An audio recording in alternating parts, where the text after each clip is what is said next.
Are you letting people talk you out of what God put in your heart? You can't get well. You saw the report. You'll never get out of debt. You've reached your limits. You can't start that business. You won't accomplish your dreams. You have too much opposition. Do like him. Let that go in one ear and out the other. Ignore what they're saying. They don't determine your destiny. God does. But if Barnabas would have been passive and indifferent, thought, hey, I'm blind, it's just a bad break, he wouldn't have received his sight. He had this passion, this fire on the inside that said, this is your day. This is your time. He rose up and took that step of faith. If you're going to see what you're believing for, you have to be willing to do what other people won't do. Other people may not believe when it looks impossible. Other people may settle where they are. They may get discouraged, tell you, don't bother praying, don't bother believing, no use getting your hopes up, you're wasting your time. You have to do like Barnabas and say, God, this looks impossible, but I know you can do the impossible. The odds are against me, but God, I know you are for me. Well, I put in 3 applications. All 3 companies turned me down. I don't think I'll ever find a job. I say this respectfully, you don't want it bad enough. Well, I dated 2 girls. Both of them told me I wasn't their type. I don't think I'll ever get married. You don't want it bad enough. There are several million other girls out there. Well, I want to get well, but the medical report says I'm not going to make it. When the odds are against you, you have to want it on a new level. How bad do you want to get out of debt? Bad enough to not buy things you can't afford? Bad enough to not try to keep up with your friends? Bad enough to honor God by tithing your income? How bad do you want that promotion? Bad enough to get to work early? Bad enough to do more than what's required? Bad enough to take that online course to sharpen your skills? I don't want to take another course. I don't want more work. I just want the promotion. You don't want it bad enough. You have to stand out in the crowd. The scripture says Daniel distinguished himself. He was so excellent in his work, so sharp, had such a great attitude that he stood out among all the other young men. The king put him in a position of great leadership. But it doesn't say God distinguished him. God made him excel. God made him stand out. It says he distinguished himself. He was willing to do what the other young men wouldn't do. It wasn't so much that he had more talent, more skill. It was the fact that he wanted it more than they did. How bad do you want your marriage, your relationships to work out? Bad enough to bite your tongue when you feel like telling them off?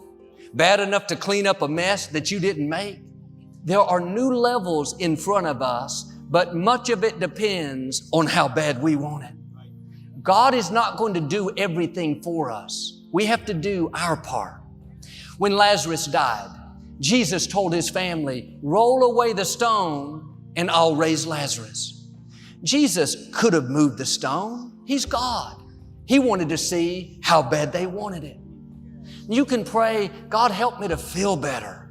I don't have any energy. God, I'm always so tired. Are you eating right? Are you exercising? Are you getting enough sleep? Are you living stressed and worried? If you'll roll away the stone, then God will do what you're asking. But you can't override natural laws and expect to live a blessed, healthy life. Do you want to get well bad enough to not drink 43 colas a day and sleep 3 hours a night? Let me move on. Do you want to break that addiction bad enough to not hang around those people that are pulling you down, causing you to compromise? Joel, I know these friends aren't good for me, but I like being around them. You don't want it bad enough. God is not going to free you until you roll away the stone. When He sees you doing all you can, then He'll make things happen that you can't. But if you're not willing to do the natural, He's not going to do the supernatural. Your destiny is too important to spend it with people that are not making you better. Who are you allowing to influence you? Are they challenging you, inspiring you, pushing you forward? You don't have time to waste with people that bring out the worst in you. Life is flying by. We don't get a do-over. This is it. Well, what if I hurt their feelings? What if you miss your destiny? What if they keep you from becoming who you were created to be? They may not want it bad enough.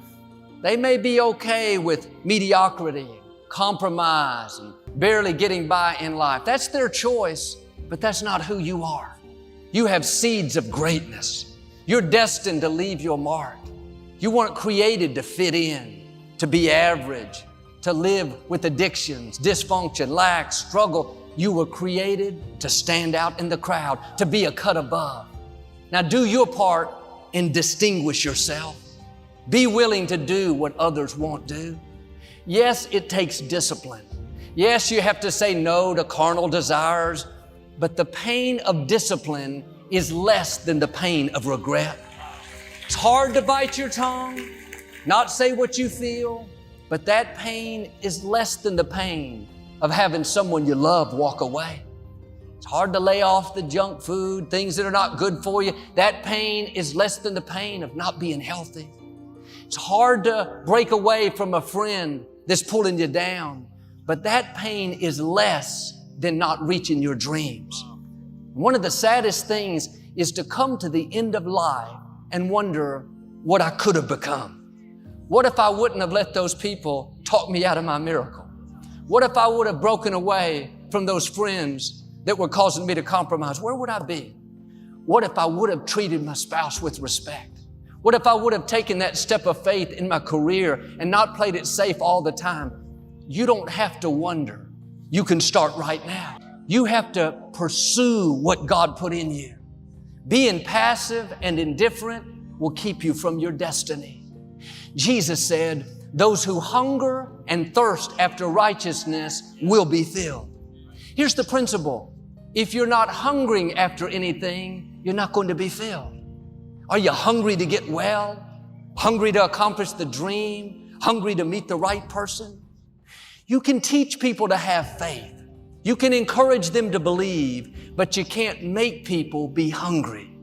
This has to come from the inside. You have to know you are a person of destiny, that there is something bigger in front of you. Do you want it bad enough, or are you coasting?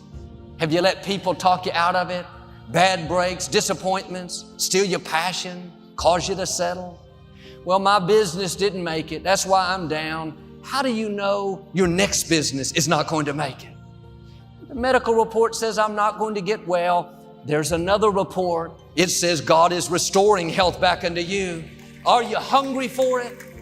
You may have had some setbacks, but you have to be relentless when it comes to what God put in your heart.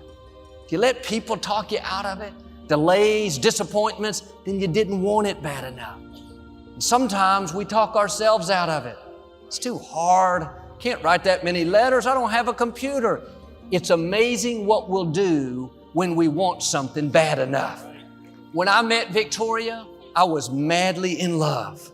I thought this girl is one of a kind. I am not going to let her get away. I would do anything she wanted. I would go to the mall with her, follow her around, hold her purse while she tried things on. I don't even like to shop. I didn't mind it one bit. I was with her. One time when we were first dating, she asked if I wanted to go work out at 5:30 in the morning. I thought, no, I don't want to go work out at 5:30. I want to sleep. Without missing a beat, I smiled real big and said, I'd love to go work out at 5:30. I'll be at your house at 5:15. I was lying, but I was in love. Here I was driving down the road, 4:45 in the morning, as happy as can be. Never complained one time. I was about to see the girl of my dreams. When you want something bad enough, you'll do things that you normally wouldn't do. If you think I wanted her that bad, you should have seen how bad she wanted me. I made myself laugh. I can't think of any examples, but I know she did. What am I saying? Quit telling yourself it's too hard. It's too early. I've had too many setbacks. You can do what you want to do. Don't miss your destiny because you didn't want it bad enough.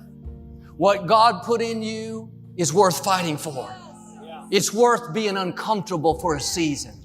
It's worth having to stretch, to get up early, to try it again, to do what others aren't willing to do.